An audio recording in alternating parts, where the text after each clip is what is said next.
قال قائل منہم، ان میں سے ایک کہنے والے نے کہا جاتا ہے کہ یہ کون تھے؟ ان کے بڑے بھائی یہودا، یعنی ان 10 بھائیوں میں سے بڑے نے کیا کہا یہودا نے؟ لا تقتلوا یوسف، یوسف کو قتل نہ کرو. اب آپ دیکھیں کہ کس طرح اللہ تعالی میجورٹی مخالفین کے اندر سے حمایت پیدا کرتا ہے. یہ اللہ کا کام ہے نا، اس کو اللہ کی حکمت کہتے ہیں، اللہ کی مشیت کہتے ہیں، اس کی قدرت کہتے ہیں. شدید اندھیرے میں سے روشنی کی کرن پھوٹتی ہے. باقی متفق ہیں قتل کر دو، ایک کہتا ہے نہیں لا تقتلوا یوسف، مت قتل کرو. وہی اللہ نے حمایت پیدا کر دی نا. جب اللہ بچانا چاہتا ہے اس طرح بچاتا ہے. اسی کو توکل کہتے ہیں.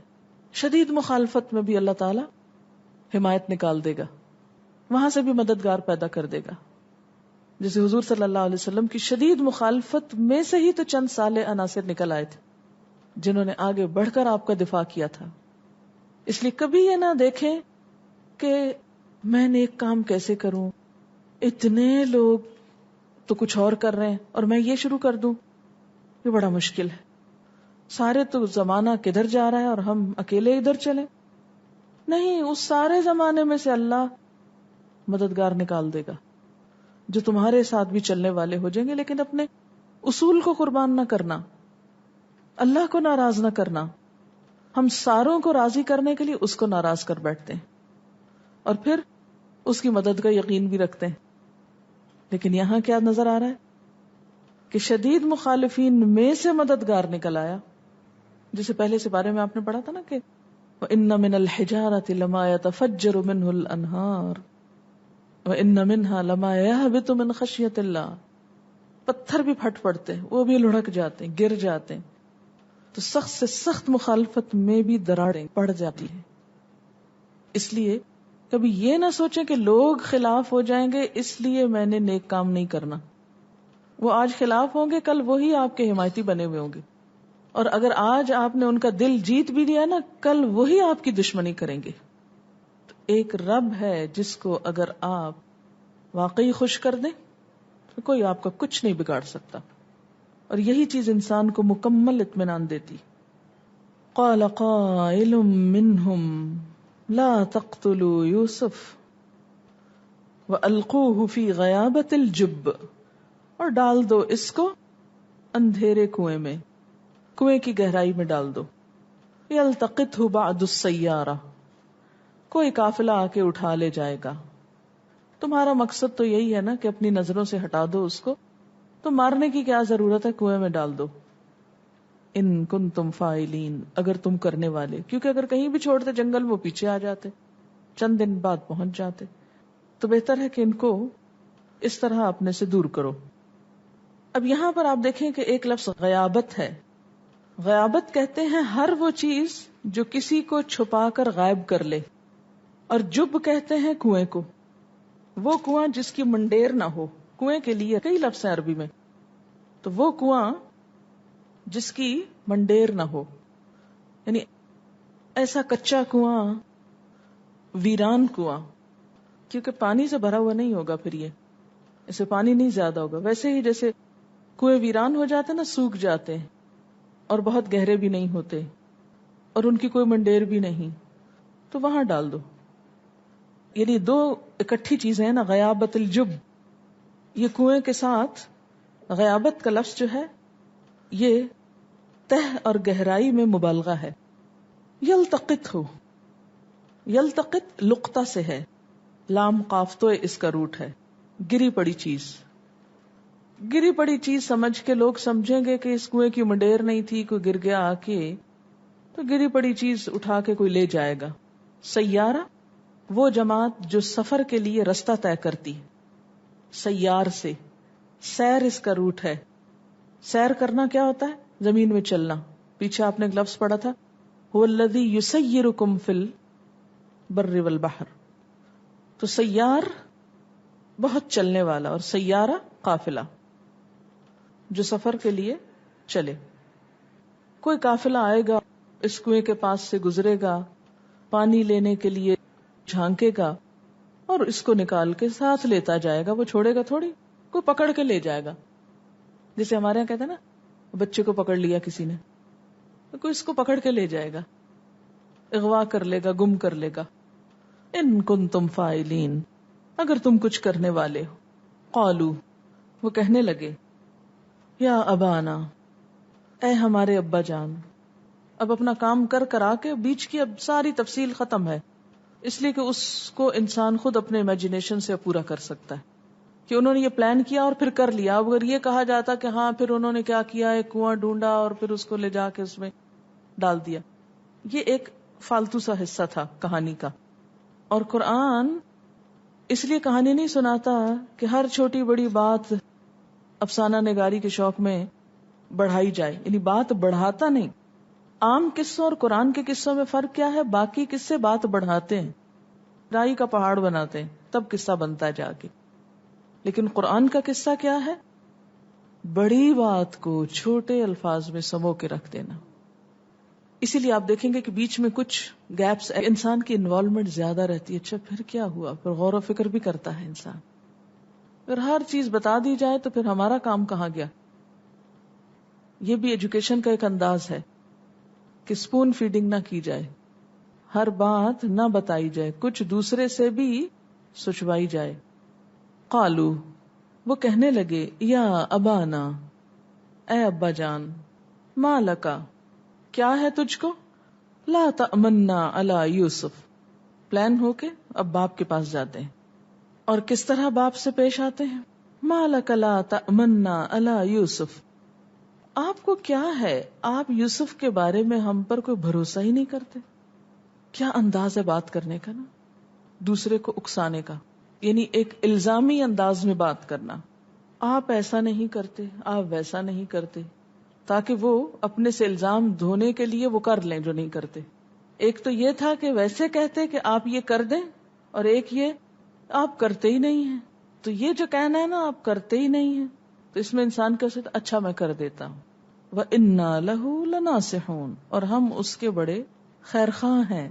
اب یہ لفظی خیرخواہی ہونے لگی، الفاظ سے خیرخواہ ہیں. دل میں کیا ہے، زبان پہ کیا تھا، مشورے کیا ہوئے، اور کہا کیا جا رہا ہے. یہی کچھ ہمارے ہاں بھی خاندانوں میں، فیملیز میں ہوتا ہے. دل میں کچھ رکھتے ہیں لوگ، مشورے کچھ کرتے ہیں، اور سامنے کچھ اور نظر آتے ہیں.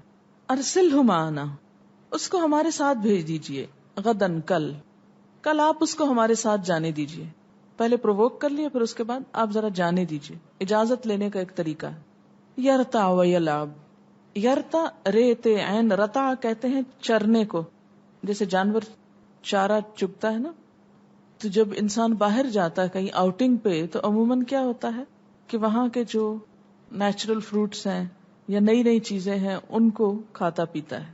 یرتا و یلعب، ہم اسے پکنک پہ لے جانا چاہتے ہیں، یہ ہمارے ساتھ چلے، کچھ چر چگ لے، کچھ کھائے پیے، انجوائے کرے. وَإِنَّا لَهُ لَحَافِظُونَ، اور ہم یقیناً اس کی حفاظت کرنے والے. پھر زبانی کلامی باتیں. اب آپ دیکھیں جو شخص جتنا جھوٹا ہوتا ہے اتنی یقین دہانی زیادہ کراتا ہے. اِنَّا لَهُ لَنَاصِحُونَ اِنَّا لَهُ لَحَافِظُونَ. چرب زبانی دیکھیں آپ. قَالَ، کہا، اِنِّي لَيَحْزُنُنِي، مجھے غمگین کرتی ہے یہ بات. حزن کہتے ہیں دوسرے کا غم. غم کے لیے بھی بہت سے لفظ ہیں، جیسے خوف کے لیے کئی لفظ ہیں، پیچھے آپ پڑھ چکے ہیں. ایسے غم کے لیے دوسرے کا غم. مجھے غمگین کرتی ہے یہ بات، ان تذهبوا به، کہ تم اس کو لے جاؤ. واخاف، اور مجھے ڈر لگتا ہے، ان یاکلہ الذئب، کہ اس کو بھیڑیا نہ کھا جائے. وہاں بھیڑیے عام طور پر ہوں گے آس پاس زیادہ. وانتم عنہ غافلون، اور تم اس سے غافل ہو جاؤ. ایک بہترین انداز ہے سمجھانے کا، ٹالنے کا، کہ میں اس کی جدائی برداشت نہیں کر سکتا، ذرا سی غفلت کے خطرناک نتائج ہو سکتے ہیں، اس لیے اس کو رہنے دو، چھوڑ دو. قالو، انہوں نے کہا، لئن اکلہ الذئب ونحن عصبۃ، اگر اس کو بھیڑیا کھا جائے اور ہم ایک پورا جتھا ہوں. ان کو اپنے جتھے پہ بڑا ناز تھا. اچھا یہ انسان کی بڑی کمزوری ہے، جتھے پہ ناز ہونا. پتا ہے آپ کو ہمارے معاشرے میں بھی تو یہ بہت ایک ویک پوائنٹ ہے نا لوگوں کا. ہماری برادری، ہمارا خاندان، ہماری کمیونٹی، ہماری جماعت، ہمارا گروہ، ہمارا فرقہ، ہمارے لوگ، یہ بھی غیر اللہ کے اوپر بھروسہ کرنا ہے، اللہ کو بھول کر جتھوں پہ بھروسے، لوگوں پہ بھروسہ. انا اذا لخاسرون، بے شک ہم تب خسارہ پانے والوں میں سے ہوں گے. یہ تو پھر بڑے خسارے کی بات ہے کہ اتنے ہوتے ہوئے بھی ہم یوسف کو بھول جائیں اور اس کو نقصان پہنچ جائے. لیکن تقدیر کے آگے کوئی بھی تدبیر نہیں چلتی.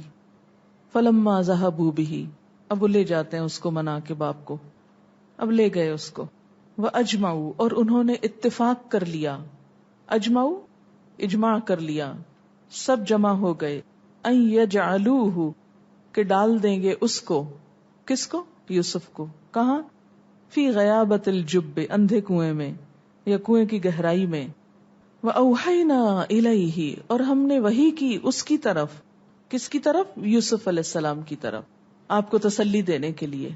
کیا؟ لَتُنَبِّئَنَّهُمْ، البتہ تم ضرور خبر دو گے ان کو، اپنے بھائیوں کو. بِأَمْرِهِمْ هَذَا، ان کے اس کام کی. اپنے بھائیوں کو تم ان کا آج کا یہ قصہ کبھی بتاؤ گے. وہ جو کچھ تمہارے ساتھ کر رہے ہیں کبھی یہ سب تم ان کے سامنے ذکر کرو گے. وَهُمْ لَا يَشْعُرُونَ، اور وہ شعور بھی نہ رکھتے ہوں گے، انہیں تو یاد بھی نہ ہوگا، خیال بھی نہیں رہے گا.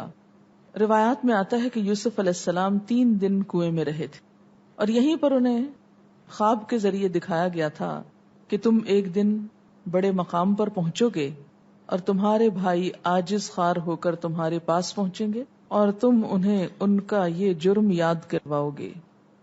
ایک اور بات یہ کہ جو وحی کا لفظ ہے وہ اوحینا الیہ، یہ بھی اس لیے ہے کہ پیغمبروں پر بچپن میں بھی وحی آ سکتی، یعنی یہ خواب بھی ہو سکتا ہے اور یہ اوحینا کی اصل شکل بھی ہو سکتی. ایک اور مثال حضرت عیسیٰ علیہ السلام کی آپ کے سامنے ہے کہ وہ بچپن میں پنگھوڑے میں بولے تھے، انی عبداللہ آتانی الکتاب وجعلنی نبیا. اب کیا ہوا؟ واپس آتے ہیں. وجاؤ اباہم عشاء یبکون، اور آ گئے اپنے باپ کے پاس عشاء کے وقت روتے دھوتے. عشاء جب اندھیرا چھا جاتا ہے اس وقت کو عشاء بولتے ہیں، یعنی شفق کی سرخی غائب ہو جاتی. یہ نماز عشاء جو ہے نا مغرب کے بعد تقریباً 1.5 گھنٹے میں ایسا ہوتا ہے. مغرب کے 1.5 گھنٹے بعد رات کا اندھیرا پوری طرح آسمان پہ چھا جاتا ہے. دن کو نہ آئے، رات کو آئے. کیوں؟ اندھیرے میں ان کے جو جذبات ہیں یا جھوٹ کے تاثرات ہیں وہ نہ نظر آئیں، وہ نہ پتہ چلیں. وجاؤ اباہم عشاء یبکون، عشاء کے وقت اپنے باپ کے پاس روتے دھوتے ہوئے آ گئے. قالو، کہنے لگے، یا ابانا، اے ابا جان، انا ذهبنا نستبق، ہم گئے تھے دوڑ لگانے. ہم دوڑ لگانے گئے. نستبق سین بے قاف سبق سے. وترکنا یوسف عند متاعنا، اور یوسف علیہ السلام کو ہم نے اپنے سامان کے پاس چھوڑ دیا کہ وہ ذرا رکھوالی کرے اور ہم ذرا دوڑ آئیں. فاکلہ الذئب، تو اس کو ایک بھیڑیا کھا گیا، سارے کا سارا کھا گیا. وما انت بمؤمن لنا، اور تو ہم پہ بھروسہ ہی نہیں کرے گا، تو نہیں مانے گا ہماری بات. آپ تو ہم پہ ٹرسٹ ہی نہیں کرتے، آپ کو تو ہم پہ یقین ہی نہیں، ہم چاہے کتنے ہی سچے، آپ تو ہمیں کبھی سچا سمجھتے ہی نہیں. پھر وہی انداز، الزامی انداز بات کرنے کا، تاکہ دوسرے کو چپ کرایا جا سکے. وما انت بمؤمن لنا ولو كنا صادقین، خواہ ہم کتنے ہی سچے کیوں نہ ہوں. وجاؤ علی قمیصہ بدم کذب، اور لے آئے اس کے قمیص پر جھوٹا خون لگا کر. کہا جاتا ہے کہ بکری ذبح کر کے اس کے خون میں قمیص لت پت کر کے گھر لے گئے. قال، یعقوب علیہ السلام نے کہا، بل سولت لکم انفسکم امرا، بلکہ تمہارے نفس نے تمہارے لیے ایک بڑے کام کو آسان کر دیا ہے. سولت، سول یسول تسویل، کون سا باب ہے؟ تفعیل.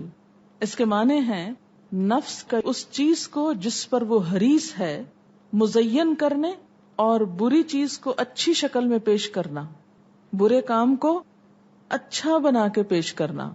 اور کون سی برائی کو؟ جو انسان کو بڑی پسند ہو. اب دیکھیں، جو حرام غلط کام ہمیں پسند ہوتا ہے، مثلا غیبت کرنا، کسی کو ڈیگریڈ کرنا، کسی پہ الزام دھرنا، کسی پہ بہتان لگانا، بات کو بڑھا چڑھا کے پیش کرنا، یہ سب کچھ عموماً نفس کو بڑا مرغوب ہوتا ہے، مبالغہ آرائیاں. تو اس وقت انسان یہ نہیں سوچتا کہ یہ غلط بات ہے، بلکہ ان کو ایک بہت خوبصورت انداز میں دیکھتا ہے اور اپنے آپ کو بالکل درست سمجھتا ہے حق پر، اور پھر پوری تسلی سے کر لیتا ہے. تو اس کو کہتے ہیں تسویل. اب دیکھیں کہ یعقوب علیہ السلام نے ان کی بات کا یقین کوئی نہیں کیا، بلکہ جواب میں کیا کہا؟ بل سولت لکم انفسکم امرا، تمہارے نفسوں نے تمہارے لیے اس کام کو بہت آسان کر دیا تھا.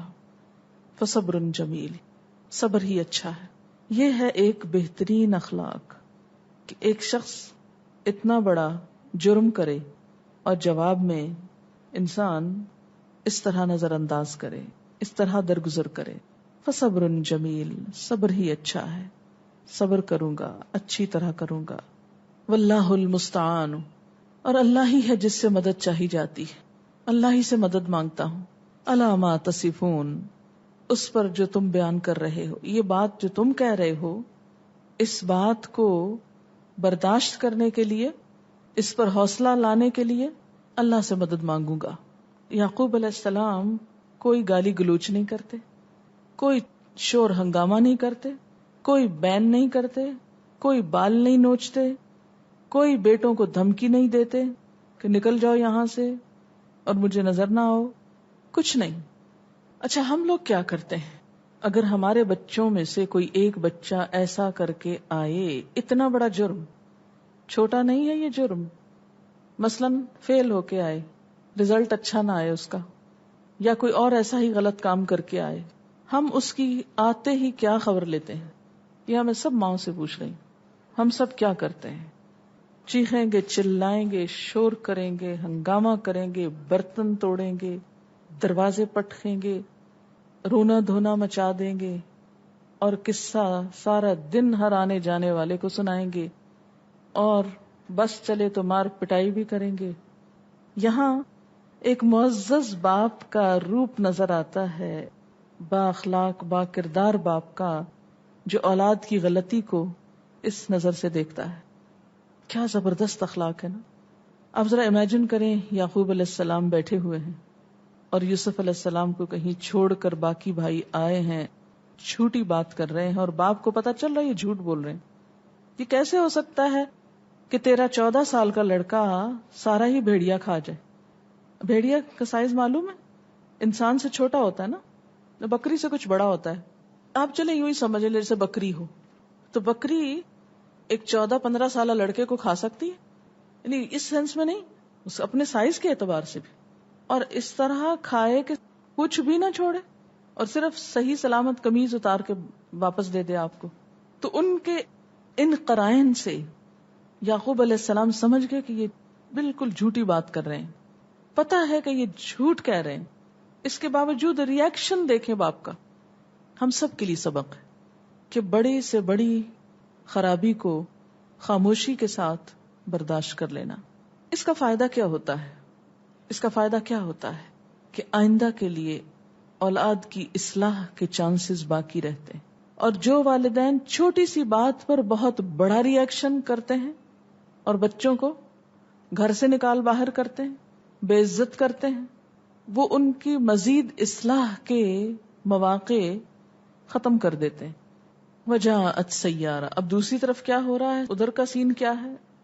وہ پھینک کے چلے گئے ہیں کنویں میں، ایک قافلہ آتا ہے، آ کے وہاں قریب کہیں رکتا ہے. فَأَرْسَلُوا وَارِدَهُمْ، وہ بھیجتا ہے اپنے وارد کو. وارد کہتے ہیں نا پانی پہ اترنے والا، پانی لانے والے کو یعنی سقے کو بھیجتا ہے. فَأَدْلَى دَلْوَةً، تو وہ کنویں میں ڈول لٹکاتا ہے.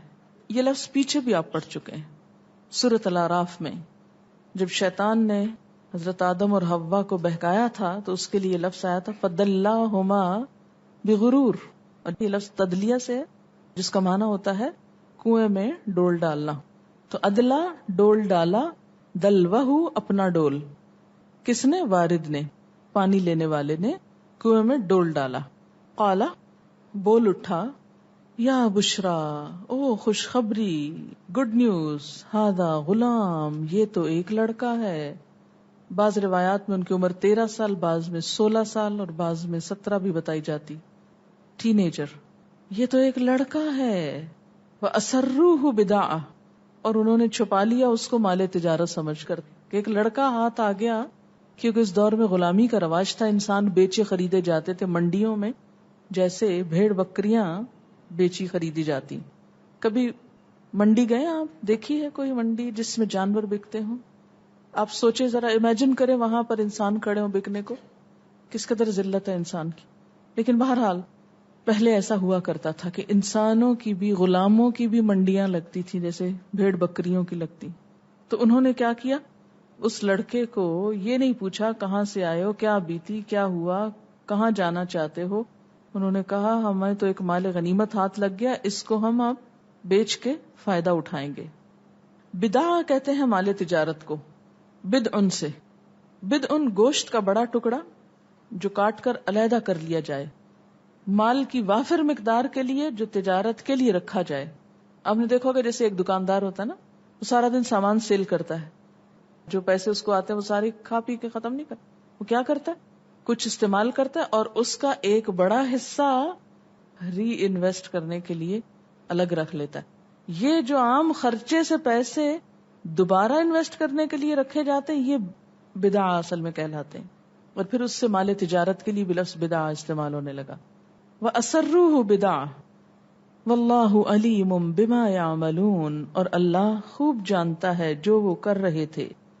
لیکن اس کے باوجود اللہ تعالیٰ نے ان کو یہ سب کچھ کرنے دیا تاکہ وہ جو اللہ نے انسان کو آزادی دی ہے عمل کی وہ استعمال کر لیں. وَشَرَوْهُ، اور انہوں نے بیچ ڈالا اس کو. کس کو؟ بچے کو یا لڑکے کو. کتنے میں؟ بِثَمَنٍ، قیمت، بخسن، کم. یہ بھی لفظ پیچھے پڑ چکے. کہاں؟ لا تبخسوا اشیاءہم، کم قیمت پہ بیچ ڈالا، اونے پونے بیچ ڈالا. دراہم معدودہ، گنتی کے چند درہم. ایک روایت میں آتا ہے 20 درہم میں. کیوں؟ اس لیے کہ گری پڑی چیز تھی نا. اگر آپ کو بھی کبھی کوئی گری پڑی چیز ملے تو اس کے ساتھ آپ کیا معاملہ کرتے ہیں؟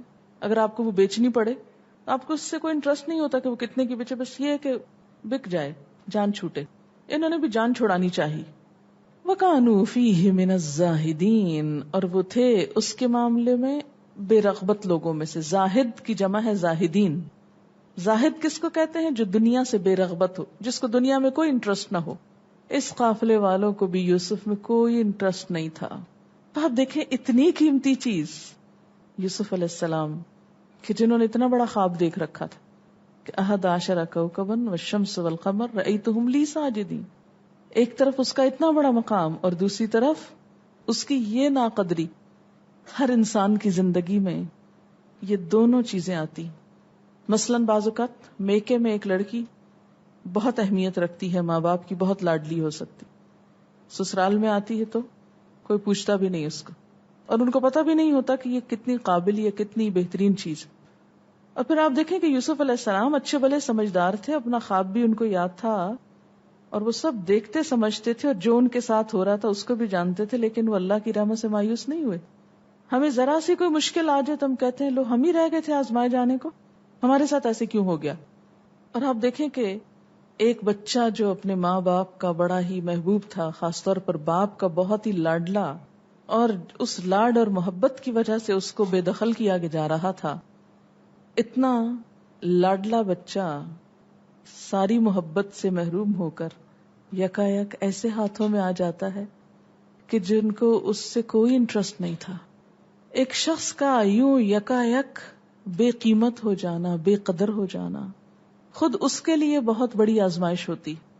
اب دیکھیں کہ بعض اوقات آپ اپنے گھر میں، اپنے شہر میں، اپنے علاقے میں بہت معزز انسان ہوتے، کسی دوسرے علاقے میں کسی کو نہیں پتا ہوتا کہ آپ کی کیا قدر و قیمت ہے، اور یہ اس کے نفس کا بہت بڑا امتحان ہوتا ہے. اور ایسے میں انسان پھر اللہ کی اطاعت پر سنبھل کر رہے اور اچھے دنوں کا انتظار کرے. اب دیکھیں کہ دن کے بعد رات آ گئی نا، کوئی شکوہ نہیں، کوئی ناراضگی نہیں. عام زندگی میں بھی ایسا ہوتا ہے، کبھی انسان بہت مالدار ہوتا ہے، کبھی یکایک وہ سب کچھ چلا جاتا ہے، کبھی بہت اچھی صحت ہوتی ہے، یکایک کچھ ہو جاتا ہے. ہماری ایک لسنر بہن یہاں آتی تھی، کل ہی مجھے پتا چلا کہ بالکل صحت مند، ٹھیک ٹھاک، اچانک ڈاکٹر نے برین ٹیومر ڈائگنوز کیا اور اس میں کچھ کینسر کے آثار بھی تھے، پورے جسم پہ پھیل گیا اور صرف چند دنوں میں حالت یہ ہو چکی ہے کہ نہ کسی کو پہچانتی ہے، نہ بات کرتی ہے، نہ کچھ اور کل جب مجھے پتا چلا تو میرا جسم کانپ گیا کہ ہم سب کتنی کمزور چیز ہیں. بیٹھے بٹھائے کچھ ہو جائے ہم کیا کر سکتے ہیں؟ ہم جو اپنے آپ کو بڑی شے سمجھتے ہیں، ناک پہ مکھی نہیں بیٹھنے دیتے کہ ہماری ایسی ایسی شان، کسی بھی لمحے انسان کے ساتھ کچھ بھی ہو سکتا ہے. اس لیے تکبر کی کہیں کوئی گنجائش ہے ہی نہیں، اور کوئی بڑا ایسا نہیں ہوا جو گرا نہ ہو. بڑائی تو صرف ایک ذات کو زیبا ہے اور وہ اللہ کی ذات ہے، بس. اللہ اکبر، وہ سب سے بڑا ہے. اور یہی سبق سیکھنا کہ میں بڑا نہیں، اللہ بڑا ہے، یہی مشکل ہے. اور جو یہ سیکھ لے اس کے لیے یہ زندگی بھی آسان ہو جاتی ہے اور دوسری بھی آسان ہو جاتی. اچھا، یہاں یوں لگتا ہے نا کہ ان کے ساتھ بڑی زیادتی ہوئی، لیکن یہ سب تیاریاں ہیں آئندہ بلندی پہ پہنچنے کی. اگر یہ اس صحرا میں رہتے، ان حاسد بھائیوں کے بیچ میں رہتے، تو مصر کی حکومت حاصل نہ کر سکتے تھے. اللہ آزمائشوں میں ڈال رہا ہے، جیسے سونے کو بھٹی میں ڈالا جاتا ہے کہ کھرا ہو کے نکلے، چمک اٹھے. یاد رکھیں کہ آزمائش کے بغیر، پختگی کے بغیر کوئی بڑی چیز مل جائے انسان کو تو انسان سنبھال ہی نہیں سکتا. کمزور ٹانگوں کے ساتھ اگر ایک بڑا وجود مل جائے انسان کو تو چل ہی نہیں سکتا. بڑا آدمی بننے کے لیے بڑی آزمائشوں سے گزرنا شرط ہے. جیسے کچے برتن اور پکے برتن میں فرق ہوتا ہے، اور پکا برتن بھٹی سے تپ کے پک کے نکلتا ہے. اگر کسی کو بغیر تیاری کے یکا یک کوئی نعمت مل جائے تو وہ اس کا حق ادا نہیں کر سکتا، وہ اس کے لیے فائدے کی بجائے اور مصیبت کا سبب بن جاتی. باپ کی محبت سے محروم ہو کر کنویں میں، کنویں سے قافلے کے پاس، قافلے سے ایک اور جگہ پہ آ گئے. مصر کے ایک شخص نے ان کو خرید لیا. قرآن مجید آگے چل کر اسے عزیز کے لقب سے یاد کرتا ہے جس نے خریدا تھا، عزیز مصر. لگتا ہے کہ وہ کوئی بہت بڑا عہدیدار تھا مصری حکومت میں یا صاحب منصب تھا، بہرحال وہاں کی ایلیٹ میں سے تھا. اور بعض روایات میں آتا ہے کہ یہ وہاں کے حکمران ریان بن ولید کا وزیر خزانہ تھا. اس کی بیوی زلیخا یا راعیل، ایک راہیلا ہوتا ہے نا اور ایک عین کے ساتھ راعیل نام روایات میں آتا ہے.